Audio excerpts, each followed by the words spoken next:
안녕하십니까. 이제 가치평가의 두 번째 평가 기법인 시장접근법에 대해서 살펴보도록 하겠습니다. 시장접근법은 우리가 지금까지 살펴본 소득접근법과는 달리 평가하려고 하는 기업이나 주식의 가치를 시장에서 유사한 기업으로부터 벤치마킹해서 구해내는 그런 방법이 되겠습니다. 이러한 시장접근법은 시장에서 실제로 거래된 가격을 기준으로 하기 때문에 실무 사례에서 매우 설득력이 높은 그런 방법이라고 하겠습니다. 이러한 의미에서 우리는 시장접근법을 지금까지 살펴보신 소득접근법과 함께 우리 가치평가 교육에서 반드시 짚고 넘어가야 될 중요한 그런 가치평가 기법으로 이해를 하시면 되겠습니다. 자, 그럼 먼저 시장접근법에 대한 이해를 하기 위해서 간단한 사례를 통해서, 간단한 예제를 통해서 단계별로 시장접근법이 어떻게 적용되는지를 설명드리도록 하겠습니다. 사실 우리가 앞에서 살펴보신 소득접근법에 비해서 시장접근법의 논리는 대단히 간단합니다. 그래서 간단한 예제를 통해서 여러분들이 충분히 그 전체적인 골격은 이해하실 수 있을 거라고 생각이 듭니다. 자, 첫 번째 스텝 1에서는 비교 기준 회사, 가이드라인 컴퍼니를 선정하는 것이 되겠습니다. 평가 대상 회사와 동일한 업종을 영위하는 유사 상장 기업. 자, 우리 평가 대상 회사를 일단 비상장 기업으로 이렇게 감안을 하도록 하겠습니다. 비상장 기업으로 가정하고 이 비상장 기업과 동일한 업종을 영위하는 유사한 상장 기업이 한 20개가 존재를 하고 있는데, 그 중에서 이 평가 대상 회사인 비상장 기업과 가장 유사하다고 판단되는 기업을 꼽아보는 과정이 되겠습니다. 영업적인 측면이나 재무적인 측면에서 예를 들면 갑회사, 을회사, 병회사 3개를 우리 최종적으로 비교 기준 회사, 가이드라인 컴퍼니로 선정을 했다고 가정하겠습니다. 자, 두 번째 스텝 2에서는 이러한 갑을병이라고 하는 유사 상장 기업으로부터 적절한 시가 배수를 계산해 내겠습니다. 여러분들이 충분히 익숙하다고 생각이 되는 PER, PBR, PCR, PSR 같은 시가 배수를 계산하는 과정이 바로 두 번째 단계가 되겠습니다. Price Earning Ratio, Price Book Value Ratio, 또 Price Cash Flow Ratio, Price Sales Ratio 같은 이런 시가 배수를 구해내는 과정이 스텝 2가 되겠습니다. 자, 세 번째 단계에서는 이제 우리 평가하려고 하는 평가 대상 회사, 서브젝트 컴퍼니, 비상장 회사를 우리가 평가 대상 회사라고 가정을 했었습니다. 비상장 회사는 지금 값이 없는데 이러한 과정을 통해서 값을 한번 내보겠다라고 하는 그런 설명이 되겠습니다. 자, 우리 비교 기준 회사인 갑을병으로부터 구한 PER, PBR, PCR, PSR 중에서 PER을 Price Earning Ratio를 가장 적합한 배수로 이렇게 선정이 되었습니다. 그래서 실제로 적용할 갑을병 회사의 평균값이 10배로 계산이 되었다. 자, 이렇게 실제로 적용할 시가 배수를 구해냅니다. 그러면 이 구해진 시가 배수를 회사의 평가 대상 회사의 서브젝트 컴퍼니인 비상장 회사에 그대로 적용시키면 바로 우리 회사에 평가하려고 하는 회사의 값을 구해낼 수 있다는 겁니다. 자, 예를 들어서 우리 평가 대상 회사의 당기 순이익이 5억 원입니다. 주식 수는 100만 주입니다. 그러면 주당 순이익, earning per share는 500원이 되겠죠. 그래서 이 500원에다가 위에서 구한 이 10배를 곱해주면 바로 우리 회사의 주식은 5,000원이 되는 이런 과정이 되겠습니다. 이런 논리 자체는 대단히 간단합니다. 그러나 실무적으로 시장접근법을 제대로 적용시키기 위해서는 그렇게 단순한 문제는 아닙니다. 이러한 비교 기준 회사를 선정하는 과정에서 과연 어떠한 비교 기준 회사를 가장 유사하다고 꼽아낼 것인가. 예를 들어서 비교 기준 회사가 너무 많을 수도 있고 또 비교 기준 하나도 없고 이럴 경우도 있습니다. 그래서 이러한 비교 기준 회사를 어떻게 구해낼 것인가라는 것이 중요하고요. 그 다음에 어떠한 시가 배수를 적절하게 적용시킬 것인가. 또 시가 배수를 적용시키기 위해서는 유사상장 기업과 평가 대상 회사의 간의 이 차이를 조정해야 되는데, 이 차이를 회계적인 차이 또 여러 가지 다른 변수들에 대해서 어떤 형태로 그 차이를 조정해 줄 것인가 라는 것이 해결해야 될 문제고, 또 우리 여러 가지 구한 배수들 중에서 과연 어떤 배수를 적용시킬 것인가 라는 것을 선정하는 것이 문제고, 그 다음에 이 평가 대상 회사의 시가 배수를 실제로 적용할 때도 과연 적절한 평가를 하기 위해서는 최종적인 조정 과정이 몇 가지 필요한 이런 상황들이 계속 전개가 됩니다. 자, 간단한 체계는 이렇게 이해를 하시면 되겠습니다. 자, 그럼 이제 비교 기준 회사에 대한 구분에 대해서 설명을 드리도록 하겠습니다. 우리 시장접근법을 적용하기 위해서는 제일 먼저 해야 될 것이 비교 기준 회사를 선정하는 것이 되겠습니다. 가이드라인 컴퍼니를 선정하는 것이 되겠습니다. 자, 이러한 가이드라인 컴퍼니는 크게 상장회사와 인수합병 방식이라고 하는 두 가지 큰 그룹이 있겠습니다. 먼저 상장회사 방식이라고 하는 것은 우리 주식시장에서 코스피나 코스닥 시장에 우리가 상장되어 있는 주식시장에서 매일매일 거래되는 그 주가를 통해서 우리 시장에 벤치마킹을 한다는 것이고요. 인수합병 방식이라는 것은 우리 회사와 비슷한 기업들의 인수나 합병을 통해서 M&A를 통해서 형성되었던 가격을 통해서 벤치마킹을 한다는 그런 의미가 되겠습니다. 각 방법에 대한 장점을 먼저 살펴보면요. 유사상장 방식이라고 하는 것은, 유사상장 회사 방식이라고 하는 것은 상장 기업에 대한 우리의 자료가 풍부하고 또 객관적인 자료가 존재한다. 이것이 장점이 되겠습니다. 증권회사의 애널리스트의 자료가 아주 많이 존재하고 또 여러 가지 세부 자료들이 풍부하게 존재를 하고 있습니다. 두 번째, 소수주주 가치를 구할 때 바로 이용이 가능하다라는 내용이 있는데요. 이거 아주 중요한 내용입니다. 자, 상장회사의 경우에 주가라고 하는 것은 소수주주들끼리의 거래를 통해서 형성되는 가격이죠.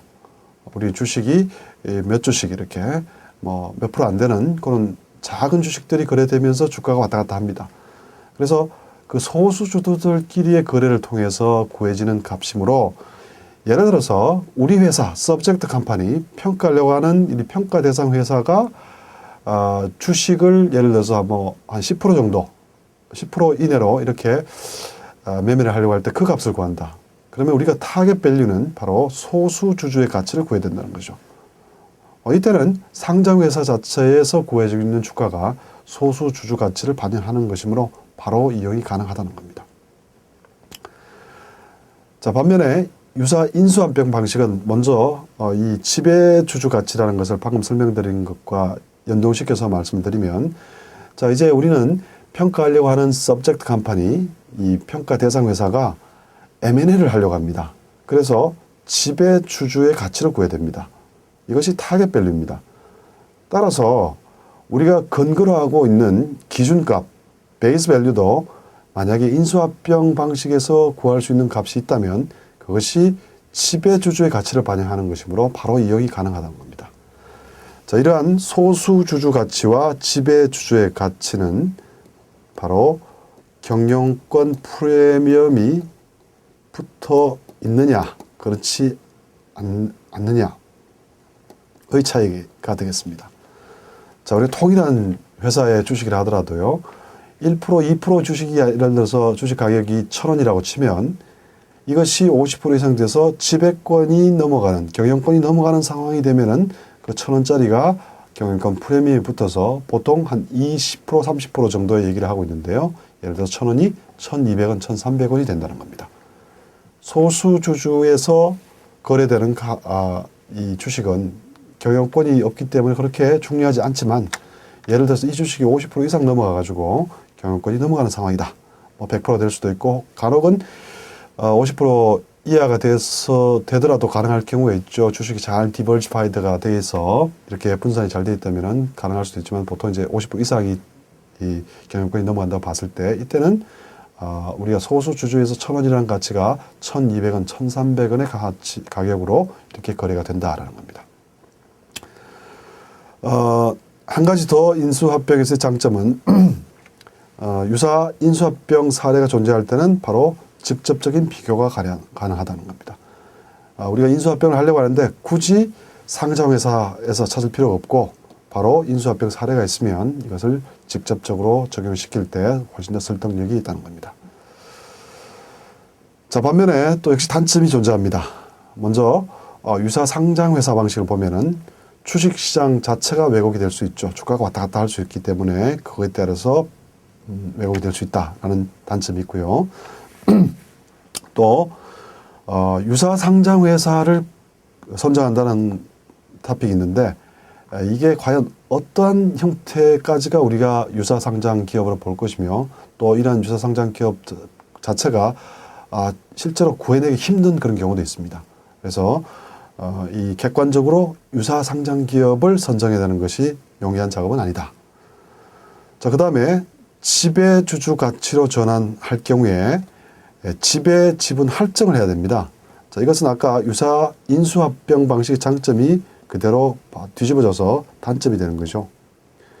우리는 소수주주 가치를 구하는 입장이면 바로 상장회사 방식을 적용시킬 수 있지만 만약에 상장회사 방식에 관한 자료를 구할 수 없어서 인수합병 사례밖에 구할 수 없다고 하면 바로 적용시켜주면 안 되고 한 20%나 30% 정도 상향 조정시켜주는 지배지분 할증을 적용해야 된다는 겁니다. 그래서 간단하게 20, 30% 얘기했지만은 그 이상의 폭도 될 수 있어서 얼마만큼 퍼센트지를 적용시킬 수 있을 것인가 라는 것이 중요한 문제가 된다는 겁니다. 인수합병 사례에서의 단점을 살펴보시면 상장기업 접근 방식에 비해서 자료 입수가 매우 어렵습니다. 자료 입수. 이것이 인수합병 방식에서의 가장 단점입니다, 사실은. 특히 국내 상황에서는 이런 체계적인 DB가 아직 구축되지 않고 있기 때문에 자료 입수에 따른 한계가 존재를 하고 있습니다. 두 번째로 이제 시너지 효과를 구분해내야 되는 그런 아주 또 어려운 문제가 있습니다. 우리 인수합병 방식에서는 어떤 해당 기업의 시너지 효과를 반영한 값이기 때문에 우리 기업에 이 인수합병 사례를 적용할 때는 그런 시너지 효과를 걷어내고 우리 기업과의 시너지 효과를 다시 적용시켜주는 아주 그런 어려운 문제가 있습니다. 또 역시 마찬가지로 소수주주 가치에 따른 조정이 어려운 문제가 존재하는데 이것은 유사 상장회사 방식에서 장점에서 설명드린 것을 뒤집어 놓은 상황이 되겠습니다. 이때는 우리가 구하려고 하는 값이 지배주주 가치이기 때문에 소수주주 가치에 대한 내용들에 대해서는 소수지분 할인, 마이너리티 디스카운트를 역시 적용시켜야 되는 어려운 문제가 존재를 하고 있습니다. 자, 이렇게 두 가지 방식에 대해서 좀 구분해서 이해를 하시고요. 이제 구체적으로 유사 상장회사 방식이라는 것이 어떤 것인지 대해서 먼저 살펴보도록 하겠습니다. 유사 상장회사 방식이라고 하는 것은 주식시장에서 거래되는 이런 주가를 우리 평가 대상 회사에 적용시켜서 가치를 산정해내는 방법이 되겠습니다. 앞에서 말씀드린 대로 소수 지분에 대한 다수의 거래를 통해 형성되는 가격이므로 우리 유사 상장 회사에서 꼽아내는 그 가치는 소수 주주의 입장이 반영되는 그런 가치가 되겠습니다. 여기에 이제 투하자본 방식과 자기자본 방식이라고 하는 두 가지 중요한 변수들을 적용시켜 가지고 각각 방식에 대해서 어떠한 시가 배수가 산정될 것인가 라는 것을 먼저 살펴보실 필요가 있습니다. 자, 우리가 앞에서 말씀드린 퍼, 그 다음에 PBR, PCR, PR, PSR 이런 지표들은 자기자본 방식에 의한 그런 지표들입니다. 그런데 우리가 투하자본 방식으로 적용을 시킬 경우도 있다는 겁니다. 자, 투하자본 방식이라는 것은 몇 번 설명을 드렸습니다. 이제 여러분들 확실하게 이해를 하셔야 되고, 투하자본 방식이라고 하는 것은 이때 투하자본은 타인 자본과 자기 자본의 합입니다. 그러니까 소득접근법에도 이런 얘기를 앞쪽에서 충분히 다뤘습니다.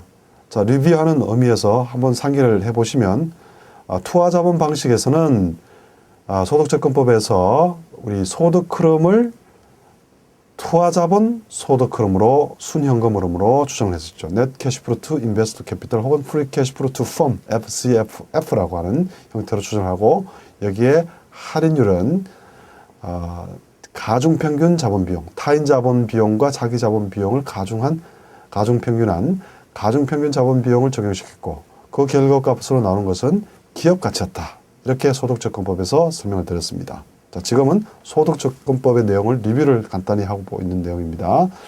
그 다음에 자기자본 방식이라는 것은 우리가 타인 자본 제공자에 대한 몫을 제외시킨 자기자본 제공자에 대한 그러니까 주주에 대한 몫만 다시 감안했을 때는 현금 흐름 자체도 타인 자본에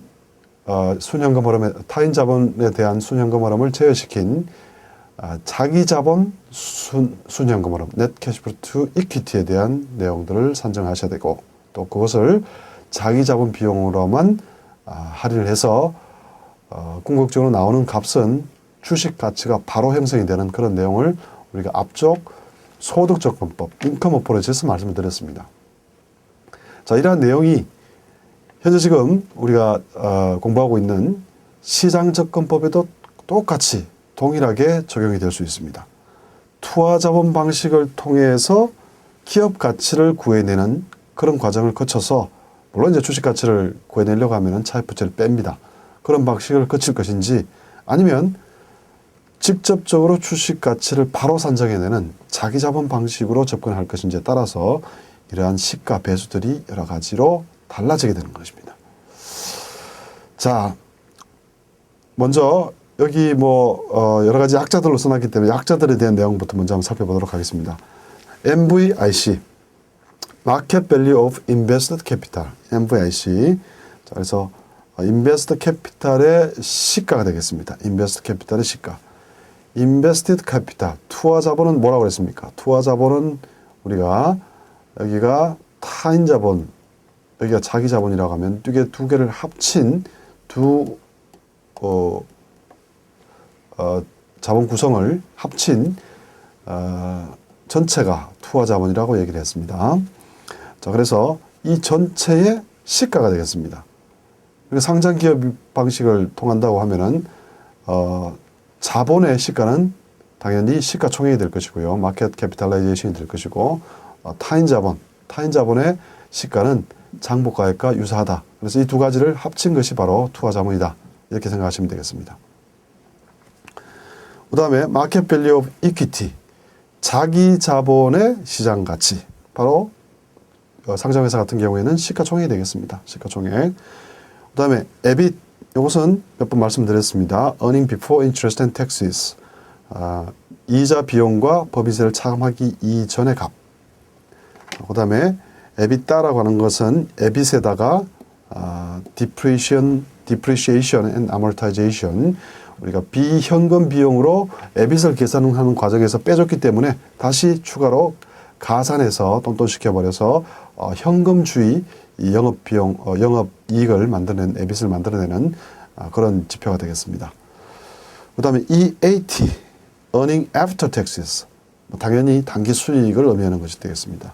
Earning Before Tax, 세전 이익이 되겠습니다. 텍스 이전의 이익이 되겠습니다. 자, 그래서 이렇게 각각 약자에 대해서는 이해를 하셨다고 하면 이제 투하자본 방식에 대한 변수부터 먼저 살펴보시면 분자는 모두 이 투하자본 전체를 가지고 옵니다. 이 투하자본 대비를 해서 각각의 이러한 밑에 구체적인 지표를 여기 나열하게 되면은 투하자본 방식에서 구할 수 있는 지표가 되고요. 또 자기자본 방식에서는 투하자본 전체가 아니라 자기 자본에 대한 시가만을 분자로 두고 여기 각각의 여러 가지 지표들을 가지고 이렇게 시가 배수를 구성을 하는 그런 모양이 되겠습니다. 자, 근데 여기서 중요한 것은 MVIC, 이 투하자본의 시가를 분자에 위치시키는 것은 당연한 얘기인데 분모에다가 위치시키는 이런 지표들이 자기 자본 방식에서 위치시키는, 분모에 위치시키는 이런 지표들과는 서로 구분이 돼야 된다는 겁니다. 무슨 얘기냐? 여기는 에빗은 투하자본 방식에서의 분모로 올 수 있지만 이 AT 같은 단기 순이익은 절대로 투하자본 방식에서 분모로 올 수 없다는 겁니다. 그래서 투하자본 방식과 자기자본 방식에서 이렇게 분자 분모를 구성할 수 있는 내용들이 다 달라진다는 겁니다. 자, 매출액은 모든 경우에 적용될 수 있는 최초 값이니까 그것을 좀 예외를 하고요. 나머지 값들은 다 두 개가 구성들이 다 달라질 수 있다는 겁니다. 자, 왜 그러냐? 투하자본에서 우리 자기자본으로 넘어가기 위해서는 사실은 차이는 타인자본의 차이죠. 투하자본에서 타인자본을 빼면 자기자본입니다. 자, 따라서 이 분자에 위치하는 MVIC와 MVE의 차이는 당연히 이 차이는 MVIC와 MVE의 차이는 MVD가 되겠습니다. 타인자본 대세 마켓밸류가 되겠습니다. 그러나 이 마켓밸류라고 하는 것은 거의 북밸류하고 비슷하다고 그랬죠. 그래서 장부가치를 그대로 차입 부채 장부가치를 그대로 빼주면 MV로 가는 그런 과정이므로 요 타인자본과 관련된 변수들이 분모에서도 투하자본 방식에서 자기자본 방식으로 넘어가기 위해서는 차감이 돼야 됩니다. 자, 에빗이나 에비타 우리가 대체로 영업이익 정도로 비슷한 개념을 잡아줄 수 있고요. 여기 EAT, EBT는 뭐 법인세를 감안하느냐 안 하느냐 문제겠지만 단기 순이익이라고 치면 결국 이 차이는 영업 외적인 수익 비용이 감안이 되는 것입니다. 영업 외적인 수익 비용이 차감이 된 후가 단기 순이익으로 가는 것이죠. 그래서 영업 외적인 수익 비용 중에서 대표적인 것이 바로 이자 비용이 되겠습니다. 자, 그래서 영업이익에서 만약에 영업 외적인 수익 비용, 이자 비용밖에 없다고 하면은 이자 비용을 차감시켜주면 그 다음에 우리 단기 순이익으로 넘어가는 그런 구조가 되죠. 지금 좀 슬라이드가 조금 복잡하니까 좀 치우고 하도록 하겠습니다. 자, 여기에서 영업이익과 비슷한 개념에서 단기 순이익으로 넘어가기 위해서는 이자 비용이 차감입니다. 이 이자 비용이라는 것이 바로 타인자본 제공자인 채권자 몫이라는 것이죠. 그래서 투하자본에서 타인자본으로 넘어가기 위해서는 여기 반드시 타인자본 몫에 대한 내용들이 같이 감안이 된다는 겁니다. 넷 캐시플로에서 넷 캐시플로 인베스트 캐피털 투하자본 순현금 흐름에서 그죠? 투하자본 순현금 흐름에서 자기자본 순현금으로 넘어가기 위해서는 타인자본과 관련된 구체적인 현금 흐름이 차감이 됩니다. 자, 여러분들 앞쪽에서 우리가 소득접근법에서 다뤘던 내용인데요. 한번 기억을 더듬어 보시거나 한번 다시 한번 그 책자를 통해서 확인하시면 우리 투하자본 순현금으로 해서 자기자본 순현금으로 전환시키는 과정에서는 첫 번째 세후 이자 비용이 차감이 됐고요. 세후 이자 비용. 그 다음에 여기 추가적으로 플러스 마이너스 차입금 원금의 증가한 부분이 차입금 원금의 증가한 부분이 감안이 된, 다시 말해서 타인자본 제공자인 채권자 몫이 빠진 상태가 우리 자기자본 방식의 넷 캐시플로가 되는 그런 구조였습니다. 그래서 동일한 구조입니다. 타인자본과 자기자본의 사이에 우리 투하자본과 자기자본의 사이에 이 타인자본의 몫을 다 제거시켜 줘야 된다는 겁니다. 순자산과 총자산, 순자산과 총자산. 자, 여기서 북밸류를 얘기하는 것이죠. 북밸류. 순자산이라고 하는 것은, 총자산이라고 하는 것은 우리가 자산 총계를 얘기하는 것이고요. 순자산이라고 하는 것은 자본 총계를 얘기하는 것입니다. 자, 따라서 이 사이에는 부채 총계가 빠진 상태가 되겠습니다. 전부 다 타인 자본 몫과 관련된 내용들을 조정을 해주는 그런 상황이 돼야 되고요. 매출액은 이런 비용이나 다른 수익들을 차감하기 이전의 값이기 때문에 양쪽에 다 적용이 가능하겠습니다. 자, 이와 같이 투하자본 방식과 자기자본의 방식에서는 반드시 시가배설을 구성할 때 분자 분모를 정확하게 구분해서 이렇게 구성해야지, 이것을 섞어 놓게 되면 전혀 의미가 없는 그런 배수가 만들어질 수밖에 없다는 겁니다. 자, 이것을 다시 한번 정리를 하도록 하겠습니다. MVIC라고 하는 것은 우리 다른 용어로 Enterprise Value, EV, 기업 가치라는 용어로 많이 씁니다. 그래서 뭐 여러분들 EV, EBITDA 멀티플 이런 용어를 많이 들어보셨을 겁니다. 자, 그런데 여기서 우리가 정의 자체를 우리가 타인 자본과 자기 자본의 몫을 우리가 투하 자본이라고 했는데요. 실제로 구하는, 예를 들어 상장 기업 같은 경우에 구하는 값은 이 재무상태표에서 대변해서 구하죠. 자기 자본을 시가총액으로 구하고 타인 자본을 우리가 차입부채 북밸류로 구해서 두 개를 합쳐서 투하 자본으로 구하기 때문에 궁극적으로 구하려고 하는 기업 가치를 EV라고 했을 때는 사실은 우리 개념적으로는 투하 자본이 좀 더 직접적인 의미가 되겠습니다. 이것을 통해서 우리가 기업 가치를 구하려고 하는 것이죠. 그래서 이 배수를 우리가 구하려고 하는 서브젝트 컴퍼니, 평가 대상 회사의 변수에 적용을 시키면 투하 자본 방식에 의해서는 기업 가치가 산정이 되고, 그 다음에 자기 자본 방식에서는 아까 제가 말씀드렸던 PBR, PCR, PSR이 자기 자본 방식으로 했는데, 예를 들어서 MVE를 EAT로 나눈 거, 그러니까 시가총액을 단기 순이익으로 나눈 것이 바로 총액 개념으로 만들어진 퍼가 되겠습니다. 우리가 주당 개념으로 만들어지면 이것이 바로 퍼와 똑같은 그런 개념이 되겠습니다. 이 변수나 이 변수는 동일한 값을 가지게 된다는 것이죠. 왜냐하면 아래위로 여기다가 price over EPS 아니겠습니까? 여기다 같이 주식수를 만약에 곱하게 되면 이게 분자가 바로 MVE가 되는 것이고요. 분모가 EAT가 되는 것이기 때문에 총액 개념으로 지금 얘기를 하는 것이고요. 퍼가 바로 주당 개념으로 이렇게 바꿔주면 되겠습니다. 자, 요 차이는 단순한 법인세 차이고요. 그 다음에 요 변수는 그래서 PCR과 같은 형태가 될 것이고, 이것이 바로 PBR, book value, 그 다음에 PSR, sales, price sales ratio, 이렇게 정리가 되겠습니다. 그래서 아까 말씀드린 우리 예제에서 얘기했던 PER, PCR, PBR, PSR이라고 하는 것은 자기 자본 방식에 적용되는 그런 변수다라는 것을 이제 여러분들이 확실하게 이해를 하실 수 있어야 되겠습니다. 만약에 에빗에 대비해서 MVE를 갖다가 적용을 시킨다든지 이렇게 분자 분모가 서로 섞인 그런 변수들은 사용해서는 전혀 의미 없는 그런 배수가 만들어지기 때문에 반드시 구분해야 되고, 자기 자본 방식으로 의해서 구해지는 값은 주식 가치가 됩니다. 그래서 주식 가치를 이런 자기 자본 방식으로 바로 적용해서 값을 내든지, 아니면 투하 자본 방식으로 기업 가치를 구해낸 다음에 여기에서 차입 부채의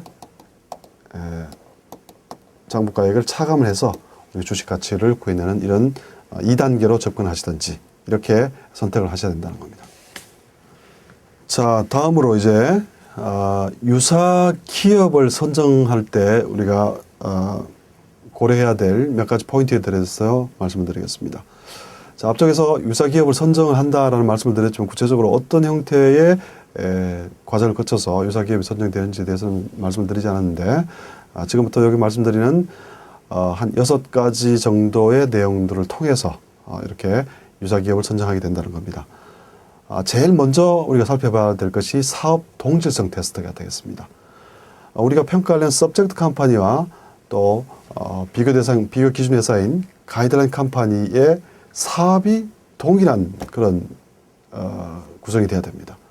우리 회사는 지금 예를 들어서 섬유 제조업체입니다. 섬유 제조업체입니다. 그래서 유사한 섬유 제조업체를 봤는데 뭐 5개를 꼽았는데 4개는 섬유 제조업체가 맞아요.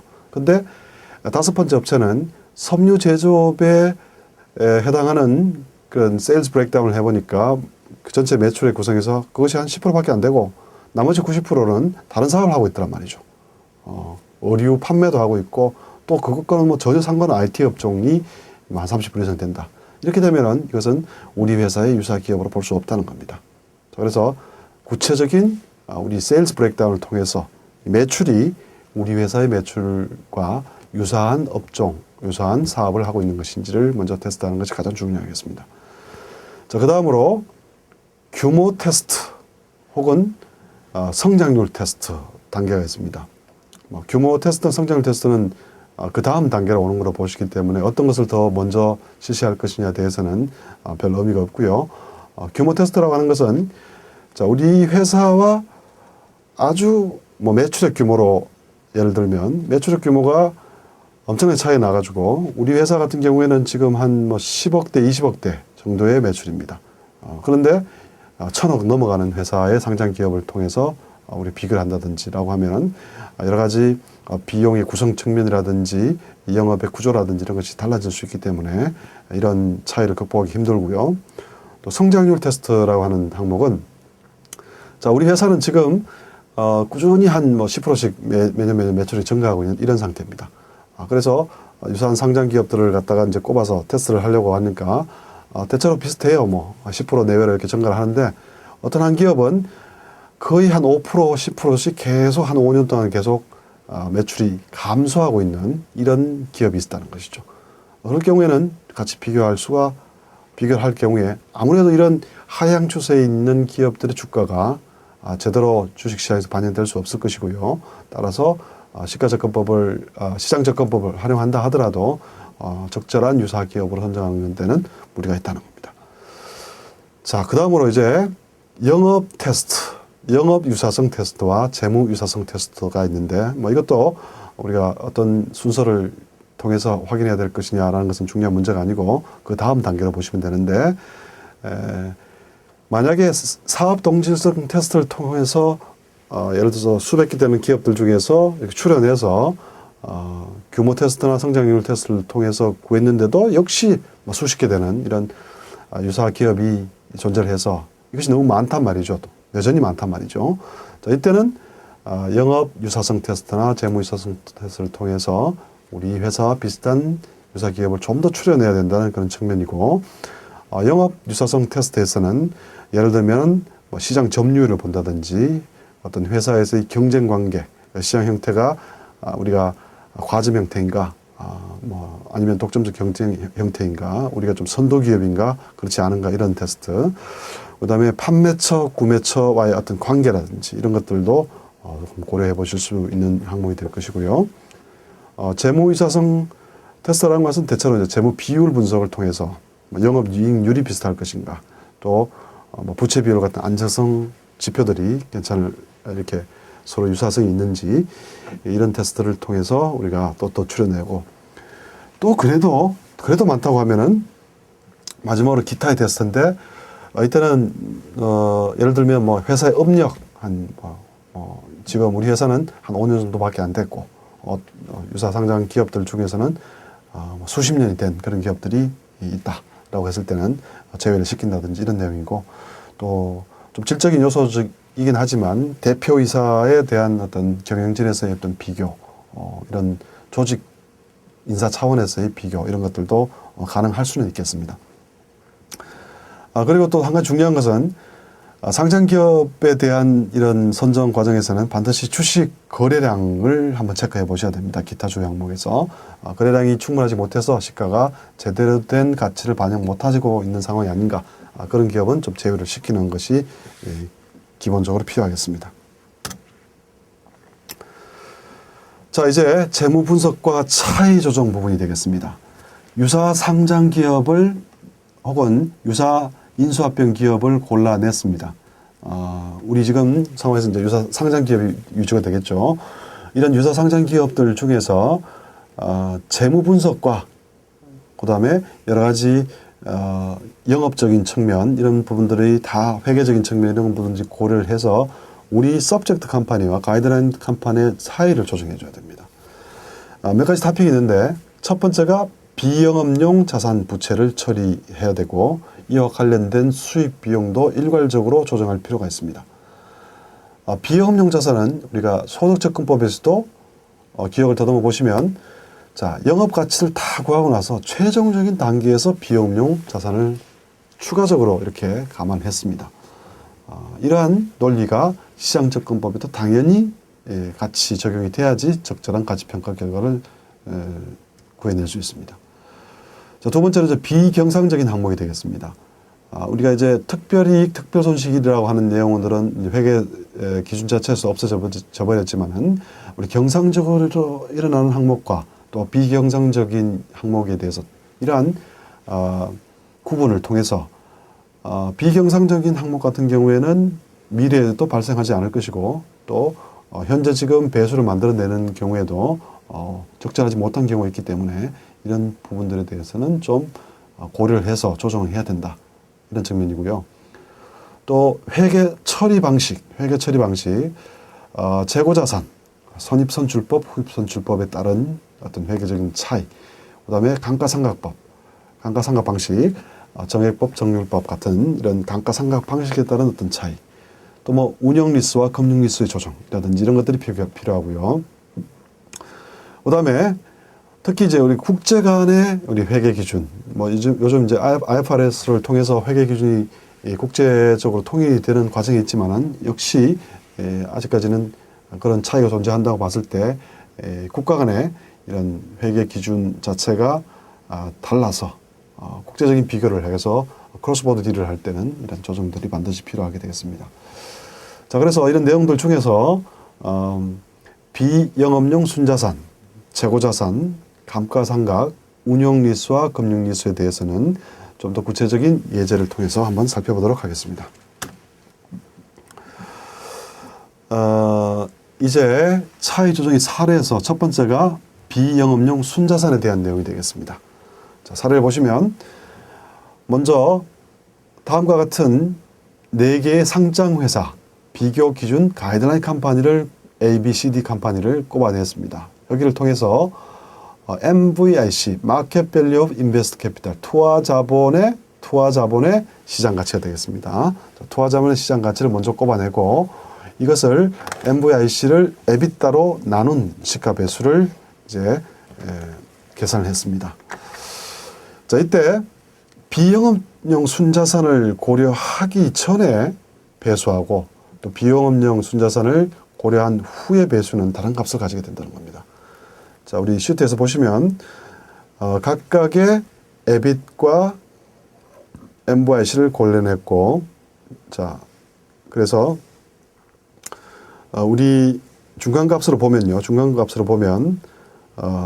2.86이라고 하는 시가 배수가 산정이 됐습니다. 자, 2.86이라고 하는 것은 이 395를 135로 나눈 값이 되겠죠. 자, 이렇게 나눈 값이 2.86이 된다는 겁니다.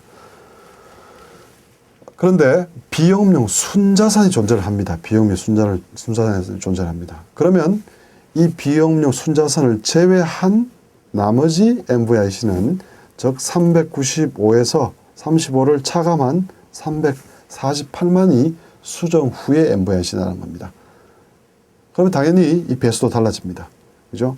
348을 135로 나눠야 되니까 아까하고는 다른 숫자, 아까보다 떨어지는 2.63이라고 하는 숫자로 이렇게 배수가 정해지게 된다는 겁니다. 자, 이런 과정이 진행이 되면요. 자, 그래서 지금 이러한 계산 과정을 이제 결과치로 보면요. 우선 비영업용 순자산을 고려한 경우와 하지 않은 경우와 한 경우가 결과적으로 기업 가치가 달라진다는 겁니다. 우리 수정하기 전에 2.86이라는 배수를 적용시킬 경우에는요.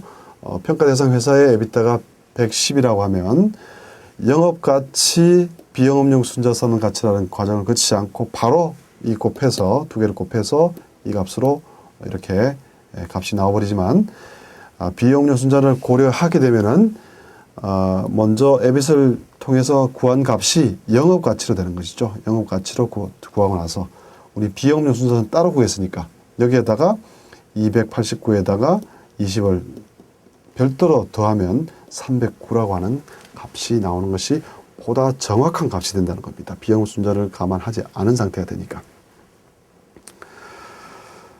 자, 그 다음으로 이제 재고 자산에 대한 차이 조정 사례를 보겠습니다.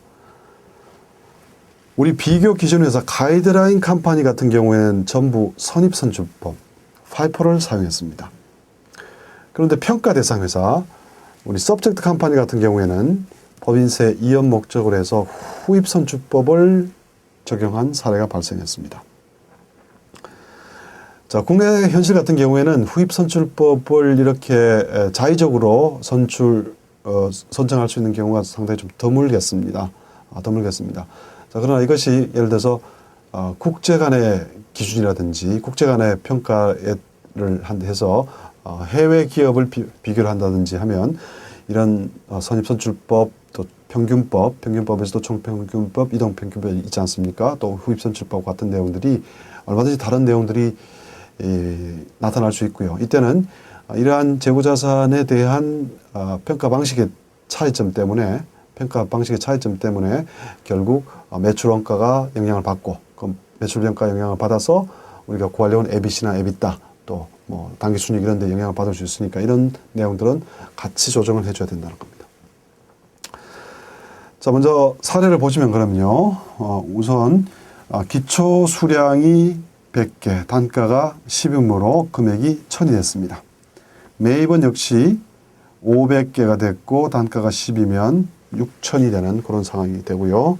자, 매출은 수량만 400개, 그리고 기말에 수량이 200개가 남게 되는 것이죠. 우리 600개에서 400개를 빼면 기말 수량은 200개가 남습니다. 먼저 후입선출법을 적용을 하게 되면은, 자, 후입선출법이니까 기말에 남은 금액은 이 기초에 있었던 요 수량의 100개, 그 다음에 기중에 구입한 요 500개 중에 100개, 이렇게 기말에 재고자산이 구성이 되겠습니다. 그래서 처음에 기초의 요 단가가 바로 적용이 돼서 금액이 1000이 구성이 될 것이고요. 나머지 기중에 구입한 이 12의 단가를 가졌던 100개가 적용이 돼서 1200. 그래서 요 기말에 재고자산이 이렇게 단가가 책정이 돼서 결국 후입선출법에 의한 우리 기말 재고자산의 가치는 2200원이 된다. 이런 계산이 되겠습니다. 반면에 선입선출법일 경우에는, 자, 이 200개가 이 매출 자체가 먼저 들어온 것이 먼저 나갔다고 생각을 하는 거니까 이 남은 것은 전부 다가 요 12라고 하는 단가를 구성한 요 매입분에서 요 기말 200개가 남은 것이죠. 그러므로 기초에 10을 적용했던 이 금액은 개수는 없고요. 전부 다 200개 자체가 10이라고 하는 단가를 구성하게 되고 값이 2,400이 되는 것이죠. 그래서 2,400이라고 하는 합계 금액이 만들어지고 차이가 발생할 수 있다는 겁니다. 자, 후입선출 같은 경우가 재고자산이 더 적으니까, 기말 재고자산이 더 적으니까 매출 원가가 더 높아질 것이고요. 매출 원가가 더 높아지면 당기수익이 떨어지는 그런 효과가 발생할 수 있다는 겁니다.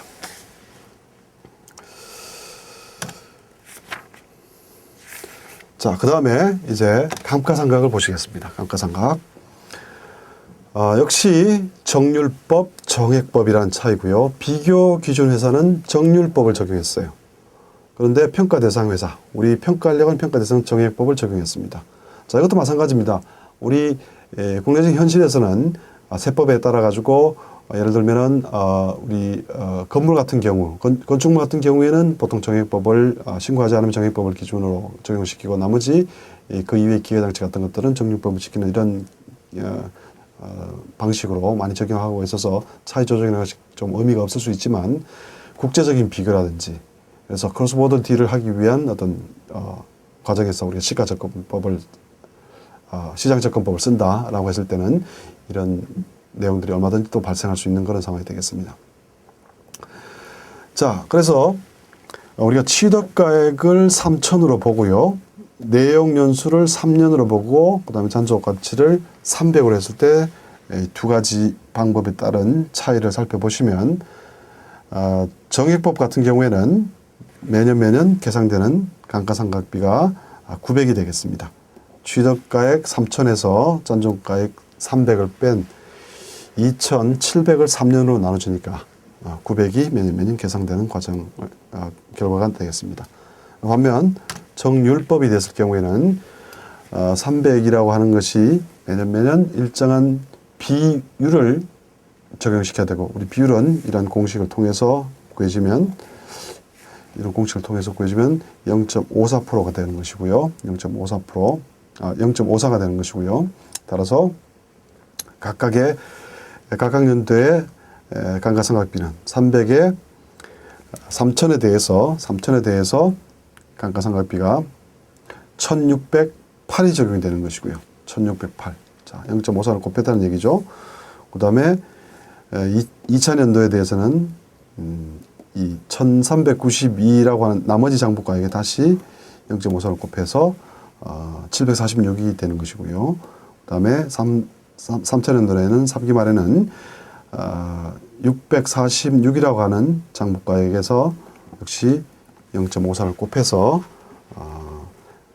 346이라는 숫자가 돼서 최종적으로 이제 장부가액이 잔존가치와 동일한 값이 되는 것이고, 앞에서 보셨던 매년 900이 적용됐던 그런 감가상각비, 정액법에서 900이 적용됐던 감가상각비랑 차이를 볼 수 있고, 이런 차이는 조정이 돼야 된다는 얘기입니다. 자, 이제 마지막으로 운용리스 부분이 되겠습니다. 운용리스, 금융리스 부분이 되겠습니다. 대부분의 운용리스, 금융리스는 기준에 따라서 이렇게 적용이 되는 것이 원칙이지만, 우리가 운용리스 같은 경우에 금융리스로 계산하지 않고 좀 부의 부채로 효과를 발휘하기 위해서 운용리스로 처리한 자산이 있을 수가 있습니다. 그래서 금융리스로 계산되어야 하나, 우리가 부의 부채 효과를 보기 위해서 좀 변칙적인 회계 처리를 했다. 자, 이런 내용들일 경우에는 운용리스를 금융리스로 바꿔서 조정하는 그런 과정이 필요합니다. 이러면 비용도 달라질 것이고요. 또 할인율에서도 우리가 이자 비용 같은 것들이 더 추가될 수 있으니까 이런 내용들이 전체적인 가치평가 금액을 좀 변동시키는 그런 요인이 될 수 있다는 겁니다. 사례에서는 이제 운용리스 지급 리스를 1000이라 뒀고요. 리스 자산의 취득가액을 2,487로 뒀습니다. 리스 기간은 3년이고요. 감가상각 기간을 4년, 정액법과 잔존가치가 없는 경우를 가정하고요. 리스 회사의 목표 수익률을 10%로 감안한 경우에, 우선 운영리스 같은 경우에는 운영리스 자체가 그냥 1000으로 이렇게 매년 계산을 했다는 겁니다. 근데 이것이 만약에 금융리스로 계산이 됐다면 어떻게 될 것인가 라는 것을 감안해 보시면, 자, 먼저 리스 자산 취득가액인 2,487에서 목표 수익률 10%를 곱하면 매년의 이자 비용이 나옵니다. 그렇죠? 그것은 동일합니다. 이렇게 요 값들과 리스 부채 잔액의 10%씩 곱하면 요 금액들이 나오게 되는 것이죠. 그 다음에 원금 상환액이라고 하는 것은 이 운용리스 1000을 기준으로 봤을 때 245의 나머지 부분을 우리가 이렇게 원금 상환액으로 보시면 되겠습니다. 이 두 개 값을 합치면 결국 1000이 되고요. 마찬가지로 이렇게 금액들이 구성이 되겠습니다. 그럼 이 원금 상환액을 전기년도 리스 부채 잔액에서 차감시켜주면 단기에 리스 부채 잔액이 되는 것이고요. 이런 형태로 계산 과정을 쭉 연결시키면 결국 마지막에 우리가 잔존가치 없는 형태로 금융리스를 적용시킬 수 있고, 감가상각비 같은 경우에는 전체 리스 부채 잔액 자체가 우리가 자산으로 계산이 될 테니까 이 자산을 앞쪽에서 4년 정액법으로 4로 나눠줘서 잔존가치가 없는 경우 4분의 1 해주면 622라고 하는 숫자가 잡히게 되는 것입니다. 자, 그래서 운용리스를 금융리스로 바꿔주고, 또 이러한 내용들에 따라서 자산 부채 수익 비용이 조정이 되는 과정을 거쳐야 된다.